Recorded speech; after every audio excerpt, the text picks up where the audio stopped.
मैं कोई आम मामूली डॉक्टर, पुड़िया बांधने वाला डॉक्टर नहीं बनना चाहता था, जैसा कि आम तौर पे सभी लोग करते हैं। 2011 से लेकर 2016 के बीच मेरा गोल्डन पीरियड चल रहा था। इस दौरान मेरा बिजनेस बहुत अच्छा चल रहा था और मैंने बहुत पैसा कमाया। लाइफ हमेशा उतार और चढ़ाव की तरह चलती है, हमेशा ECG की तरह चलती है, कभी ऊपर कभी नीचे। मेरी सारी वेबसाइट्स जो कि गूगल के पहले पेज पर रैंक किया करती थी, अचानक से गूगल सर्च रिजल्ट से गायब हो जाती है। No inquiries, no orders, no business, back to ground zero.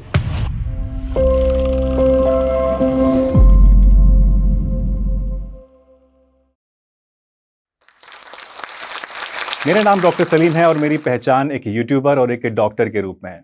लेकिन मैं आपको बताता चलूं कि मैं एक यूनानी डॉक्टर हूं और पिछले कई सालों से अपने यूट्यूब चैनल के जरिए लाखों करोड़ों लोगों को ठीक कर चुका हूं।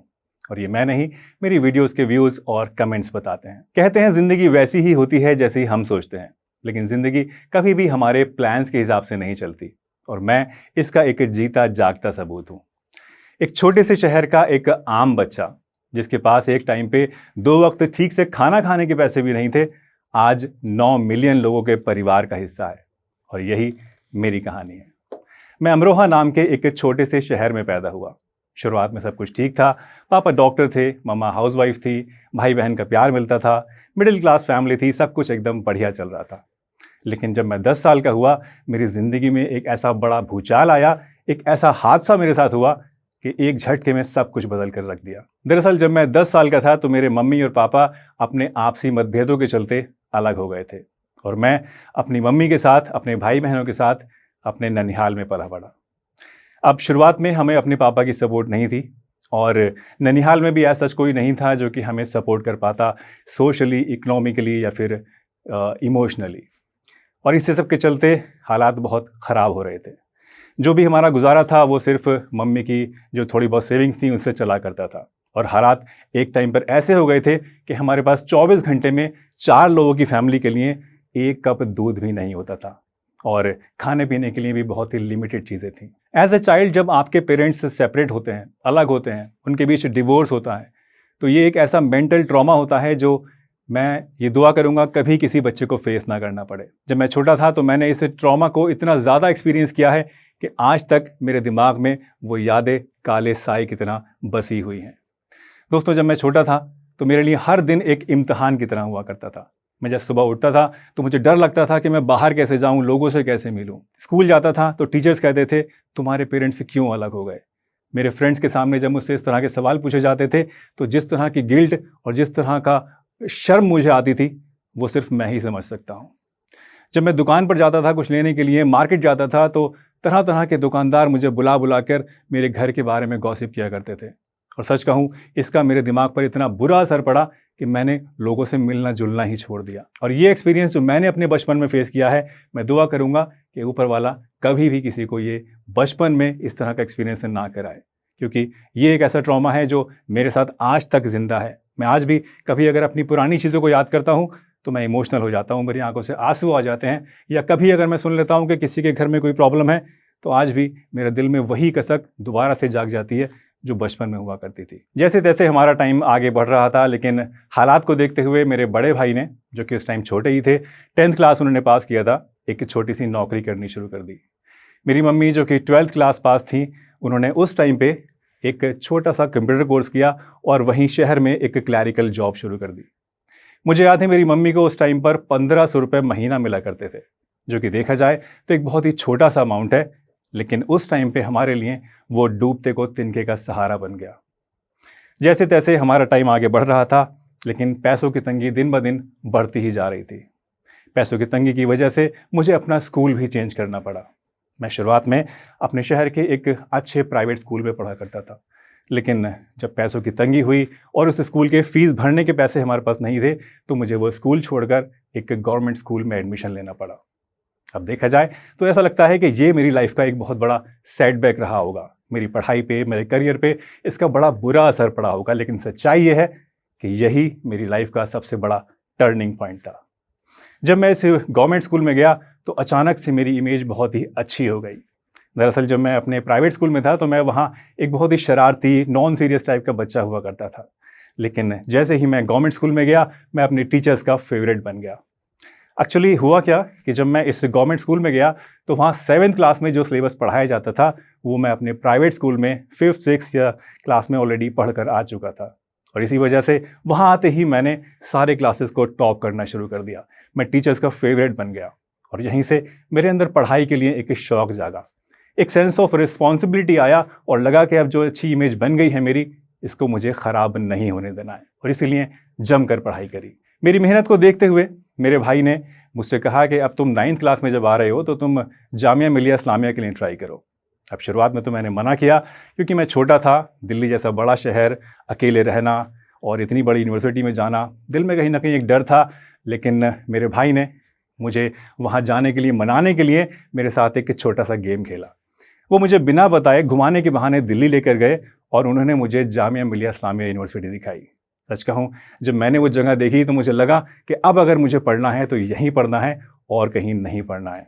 और यही सोच के मैंने बहुत मेहनत करी और जामिया के एंट्रेंस एग्जामिनेशन के लिए मैंने पढ़ना शुरू कर दिया।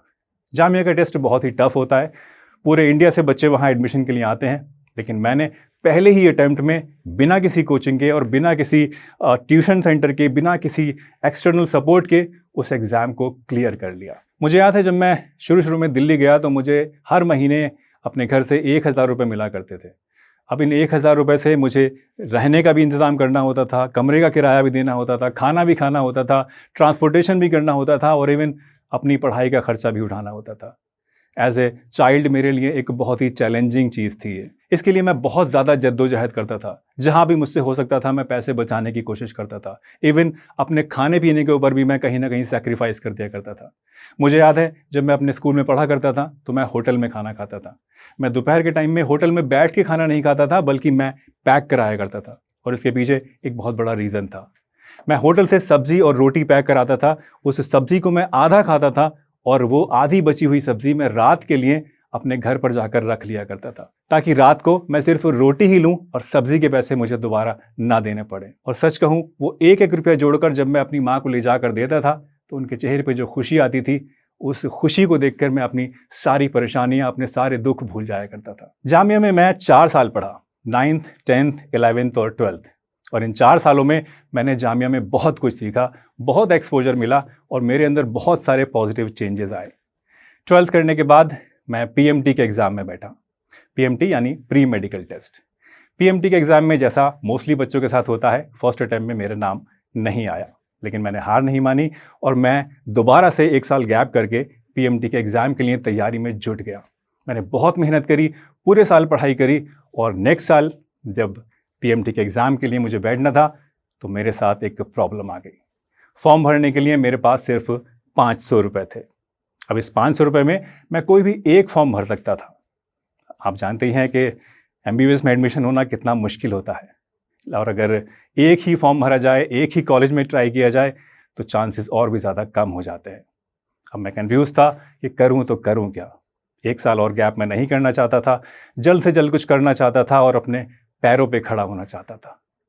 मैंने एक डिसीजन लिया। मैंने सोचा कि क्यों ना कुछ ऐसा किया जाए जिसमें मेरे एडमिशन के चांसेस ज़्यादा हो जाएं। यही सोच के मैंने BUMS यानी बैचलर ऑफ यूनानी मेडिसिन एंड सर्जरी को चुना और मैंने जामिया हमदर्द का फॉर्म भर दिया। और मेरी मेहनत की वजह से पहले ही अटैम्प्ट में मेरा जामिया हमदर्द में एडमिशन हो गया और इस तरह मेरा यूनानी मेडिसिन का सफ़र शुरू हुआ। जामिया हमदर्द में मैंने BUMS किया और 2006 में उसको पास आउट कर लिया। जामिया हमदर्द से पास आउट होने के बाद मैं कोई आम मामूली डॉक्टर, पुड़िया बांधने वाला डॉक्टर नहीं बनना चाहता था, जैसा कि आम तौर पे सभी लोग करते हैं। मेरे मन में कुछ बड़ा करने का ख्वाब था। मैं कुछ बड़ा करना चाहता था, अपना नाम करना चाहता था। और यही सोचकर मैंने सोचा कि मैं ऐसा क्या करूं जिससे कि मेरा नाम हो और लोग मुझे जानें। अब कुछ समझ में तो आ नहीं रहा था। उस टाइम में मुझे याद है इंटर्नशिप मेरी चल रही थी, जब मैं ये सब कुछ सोच रहा था कि मैं क्या करूं और क्या ना करूं। इंटर्नशिप के दौरान हम लोगों को उस टाइम पे 5700 रुपये पर मंथ स्टाइपेंड के मिला करते थे कॉलेज से, 5700 रुपये, जो कि उस टाइम के हिसाब से अगर देखा जाए एज ए स्टूडेंट हमारे लिए एक बहुत अच्छा बड़ा अमाउंट था। और अक्सर बच्चे जो थे वो उस अमाउंट से एंजॉय किया करते थे, मूवीज़ देखते थे, गर्लफ्रेंड्स को घुमाते थे, पिक्चर देखते थे, खाना खाते थे। लेकिन मैंने वो 5700 रुपये जमा करने शुरू करे। पूरे 1 साल तक मैंने वो 5700 रुपये जमा करे और 2007 में उन पैसों को जमा करके मैंने अपनी पहली वेबसाइट बनवाई, जिसका नाम था indiaherbalmart.com। इस वेबसाइट पे मैं डाबर, हमदर्द और इस तरह की बड़ी बड़ी कंपनीज के प्रोडक्ट्स को ऑनलाइन सेल करा करता था और इंडिया से बाहर भेजा करता था। मुझे याद है इस वेबसाइट से मेरा पहला चेक जो मुझे मिला था वो 7,000 रुपये का मिला था और वो मेरी ज़िंदगी का एक बहुत ही खुशी वाला दिन था। बट सैडली मेरी वेबसाइट का ये पहला चेक मेरा आखिरी चेक बन गया। मेरी वेबसाइट हैक हो चुकी थी और उसे ठीक कराने के लिए ना तो मेरे पास पैसे थे और ना ही टेक्निकल स्किल्स थी। अब समझ नहीं आ रहा था कि करूं तो करूं क्या। फ्रस्ट्रेट होकर मैंने उस वेबसाइट को डंप कर दिया, बंद कर दिया और फिर अपना गुजारा बसर चलाने के लिए मैंने दिल्ली में ही एक मेडिकल सेंटर ज्वाइन किया, जहां पर मुझे घर घर जाकर लोगों के मेडिकल चेकअप्स करने होते थे। इस नौकरी से मैं मंथली लगभग 15 से 20 हज़ार रुपये कमा लिया करता था, जो कि मेरे लिए उस टाइम पे एक ठीक ठाक अमाउंट था और कहीं ना कहीं आप कह सकते हैं कि मेरी लाइफ जो थी थोड़ी थोड़ी सेटल होने लगी थी। लेकिन जैसे मैंने आपको बताया, दिल में तो कुछ बड़ा करने का ख्वाब था, मैं तो कुछ एक्स्ट्रा ऑर्डिनरी करना चाहता था। तो ये जो मेरे दिल में चुल थी आप कह सकते हो, वो एक बार दोबारा से जागी और मुझे लगा कि नहीं, मैं ये घर घर जाकर मेडिकल चेकअप्स करने के लिए तो पैदा नहीं हुआ हूँ। अब और कोई ऑप्शन तो मेरे पास था नहीं, तो सोचा कि क्यों ना वापस घर चला जाए और जाकर पापा के साथ प्रैक्टिस करनी शुरू की जाए। यही सोचकर मैंने वो जॉब छोड़ दी और मैं वापस से अपने घर चला गया और अपने पापा के साथ उनके क्लिनिक पर बैठने लगा, जिसके बदले में मुझे अपने पापा से हर रोज़ 500 रुपये खर्चे के मिला करते थे। मैंने अपने पापा से उनकी क्लिनिक पर बहुत कुछ सीखा, ऐसी प्रैक्टिकल नॉलेज ली जो कि मुझे किताबों में या अपने टीचर से नहीं मिली थी। और सच बताऊं तो मेरा जो भी मेडिकल एक्सपीरियंस है वो अपने पापा की ही वजह से है। लेकिन वहाँ जाने के बाद भी मेरे दिल में एक खलिश अभी भी बाकी थी। मुझे लगा कि मैं ये छोटे से शहर में आ तो गया हूँ, लेकिन रोज़ाना वही काम करता हूँ, 100-50 मरीज़ देखता हूँ, शाम को घर आ जाता हूँ और कुछ नहीं कर पा रहा हूँ। अब और कुछ तो मुझे आता नहीं था, तो मैंने सोचा क्यों ना उसी काम को दोबारा स्टार्ट करके देखा जाए जो मैं पहले कर चुका हूँ। यही सोच के मैंने एक बार दोबारा डिसीजन लिया कि मैं अपना ऑनलाइन बिजनेस दोबारा स्टार्ट करूँगा। लेकिन इस बार मैंने ये सोच लिया कि मैं अपनी गलतियों से सीख कर काम स्टार्ट करूँगा। मैंने सोचा कि मैं इस बार वेबसाइट्स ऐसे ही नहीं स्टार्ट करूँगा, मैं पहले खुद सीखूँगा कि वेबसाइट कैसे बनाई जाती है, क्या क्या टेक्निकलिटीज़ होती हैं और उसके बाद ही मैं काम शुरू करूँगा। यही सोचकर मैंने वेबसाइट बनाना सीखना शुरू कर दिया। आपको यकीन नहीं आएगा, मैं सारा दिन क्लिनिक पर पेशेंट्स देखता था और शाम को जब मैं थका हारा घर पे आता था तो रात को 10, 11, 12, कभी कभी 2 या 4 बजे तक भी मैं वेबसाइट बनाना सीखता था। मैं ना कहीं जाता था, ना आता था, ना ही मेरे कोई दोस्त थे और कहीं ना कहीं घर वाले भी मुझे ताने मारने लगे थे कि तू कुछ नहीं करता है, हर टाइम कंप्यूटर में ही बैठा रहता है, ऐसे कैसे लाइफ कटेगी, तू पागल हो जाएगा। 2011 से लेकर 2016 के बीच मेरा गोल्डन पीरियड चल रहा था। इस दौरान मेरा बिजनेस बहुत अच्छा चल रहा था और मैंने बहुत पैसा कमाया। इस दौरान मैंने अपने लिए घर बनाया, गाड़ी खरीदी, प्रॉपर्टीज़ में इन्वेस्टमेंट किया, बैंक बैलेंस बनाया और इवन एक स्कूल भी खोला जो कि मेरी वाइफ देखती है। सच कहूँ तो सब कुछ ऐसा चल रहा था जैसे कोई फेरी टेल हो, एकदम मज़े वाली लाइफ चल रही थी। लेकिन कहते हैं ना, पिक्चर अभी बाकी है मेरे दोस्त। लाइफ हमेशा उतार और चढ़ाव की तरह चलती है, हमेशा ECG की तरह चलती है, कभी ऊपर कभी नीचे। मेरी लाइफ अभी ऊपर तो चली गई थी, लेकिन नीचे आना अभी एक बार और बाकी था। 2017 में गूगल एक नई अपडेट लॉन्च करता है और उस अपडेट के लॉन्च होते ही मेरी सारी वेबसाइट्स जो कि गूगल के पहले पेज पर रैंक किया करती थी, अचानक से गूगल सर्च रिजल्ट से गायब हो जाती है। No inquiries, no orders, no business, back to ground zero. अब मुझे समझ नहीं आ रहा था कि मैं करूं तो करूं क्या, सब कुछ खत्म हो चुका था। रही सही कसर अगले साल 2019 के एंड में कोरोना ने पूरी कर दी। कोरोना आने के बाद जो मेरे रहे सही ऑर्डर थे, जो रिपीट कस्टमर्स से मुझे आते थे, वो आने भी बंद हो गए। सब कुछ खत्म हो चुका था। लेकिन हर आपदा ने मुझे एक नया अवसर भी दिया है और इस बार अवसर था YouTube चालू करने का। मैंने YouTube पर एक नया चैनल खोला और उस चैनल पर मैंने थोड़ी बहुत वीडियोस डालनी शुरू कर दी। लेकिन शुरुआत में जैसा सबके साथ होता है, मेरी वीडियोस पर कोई व्यूज़ नहीं आते थे। 10, 20, 50 व्यूज़ आए और इसके बाद सब खत्म। धीरे धीरे मेरा इंटरेस्ट ख़त्म होने लगा, मैं डिमोटिवेट होने लगा और मैंने सोचा कि ये यूट्यूब जो है ये मेरे लिए नहीं है। और मैंने 4 महीने तक उसके बाद यूट्यूब पे एक भी वीडियो नहीं डाली। लेकिन अचानक से 4 महीने के बाद मेरे पास यूट्यूब से नोटिफिकेशंस आने शुरू हो गए। XYZ subscribe to your channel, XYZ commented on your video, XYZ like your video. इस तरह की नोटिफिकेशंस मेरे पास आनी शुरू हो गई। अब शुरू में तो मैंने इन नोटिफिकेशंस को नज़रअंदाज किया, लेकिन जब ये रोज़ाना होने लगा, रोज़ाना मेरे पास 100-50 मेल्स आने लगी, तो मुझे लगा यार चलो देखते हैं आखिर चल क्या रहा है। और जानते हैं, जब 4 महीने बाद मैंने पहली बार अपना YouTube स्टूडियो खोल कर देखा तो मैं हैरान रह गया। मेरी लास्ट वीडियो जो कि मैंने हार्ट अटैक पर बनाई थी, उस पर 10,000 से भी ज़्यादा व्यूज़ आ चुके थे और ये बहुत ही तेज़ी के साथ बढ़ रहे थे। अब ये देखकर मेरे मन में दोबारा से मोटिवेशन जागा और मुझे लगा यार एक बार और ट्राई करके देखते हैं, और मैंने वापस से YouTube पर वीडियोस बनानी शुरू कर दी। और उसके बाद थैंकफुली कभी मैंने दोबारा पीछे मुड़कर नहीं देखा। पहले 18 महीने में मैंने 1 मिलियन सब्सक्राइबर्स गेन किए और उसके बाद अगले 3 महीने में 2 मिलियन, और आज 4 साल के बाद 9 मिलियन सब्सक्राइबर्स और 100 करोड़ से भी ज़्यादा व्यूज़ के साथ मैं यहाँ जोश टॉक्स के इस मंच पे खड़ा हूँ, जो कि मेरे जैसे एक छोटे से आम इंसान के लिए बहुत बड़ी बात है। अपनी लाइफ की जर्नी से मैंने 2 बातें सीखी हैं। पहली, लाइफ इज़ अनसर्टेन। ज़िंदगी कभी भी हमारे हिसाब से, हमारे प्लान्स के हिसाब से नहीं चलती। इसलिए जिस रास्ते पे भी आपको ये लेकर जाए, बस उस रास्ते पे चलते चले जाइए और मेहनत का और हिम्मत का साथ मत छोड़िए। और अगर आपने ऐसा किया तो आपको सफलता ज़रूर मिलेगी। अक्सर हम लोग अपनी मंजिलें तय कर लेते हैं, सोचते हैं कि मुझे ये चीज़ मिल जाएगी तो मेरी लाइफ सेट हो जाएगी, या फिर अगर मुझे ये चीज़, मेरे 10 मिलियन सब्सक्राइबर्स हो गए तो उसके बाद मुझे कोई टेंशन नहीं है। लेकिन दोस्त, ज़िंदगी एक ऐसा सफ़र है जहाँ पर मंजिल कभी मिलती ही नहीं है। जिस चीज़ को आज आप अपनी मंजिल समझ रहे हैं, जब आप वहाँ पहुँचेंगे कल को, तो आपको लगेगा कि रास्ता तो अभी और आगे तक जाता है, ये तो सिर्फ एक पड़ाव है। मैं रोज़ाना जब अपनी गाड़ी में बैठता हूँ तो उसमें एक मैसेज प्ले होता है, don't wait for a perfect moment, just take a moment and make it perfect. और सच कहूँ, ये मेरी ज़िंदगी का एक बहुत बड़ा सच है। आपके पास जो कुछ भी है उसी में अपना बेस्ट देने की कोशिश कीजिए, क्योंकि परफेक्ट मोमेंट आता नहीं, बनाया जाता है। दूसरी सीख जो मैं अपनी लाइफ से लेता हूँ और शायद आपके भी किसी काम आ सकती है, वो ये कि हर एक क्राइसिस अपने साथ एक नई अपॉर्चुनिटी लेकर आता है। मेरा स्कूल चेंज हुआ, मेरी वेबसाइट हैक हो गई, मेरा बिजनेस ठप हो गया, कोरोना ने सब कुछ ख़त्म कर दिया, लेकिन उसके बावजूद हर एक क्राइसिस ने मुझे एक नया रास्ता दिया और मैं आगे बढ़ता चला गया।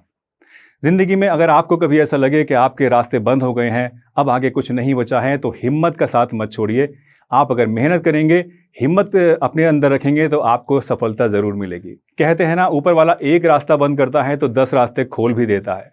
बस ज़रूरत है कि आप मेहनत करते रहें और उस एक रास्ते की तलाश में लगे रहें, और अगर आप लगे रहे तो आपको वो रास्ता ज़रूर मिलेगा। दोस्तों, मैं आज यहाँ सिर्फ इसलिए खड़ा हूँ क्योंकि मैंने कभी भी अपनी सिचुएशंस को ब्लेम नहीं किया। मेरे पास जो कुछ भी था, मैंने उसी में अपना बेस्ट देने की कोशिश की, और अगर मैं ये सब कुछ कर सकता हूँ तो आप भी कर सकते हैं। दोस्तों, आज मैं जो कुछ भी हूँ YouTube की वजह से हूँ। YouTube ने मुझे वो सब कुछ वापस दिया जो वक्त ने, किस्मत ने मुझसे छीन लिया था।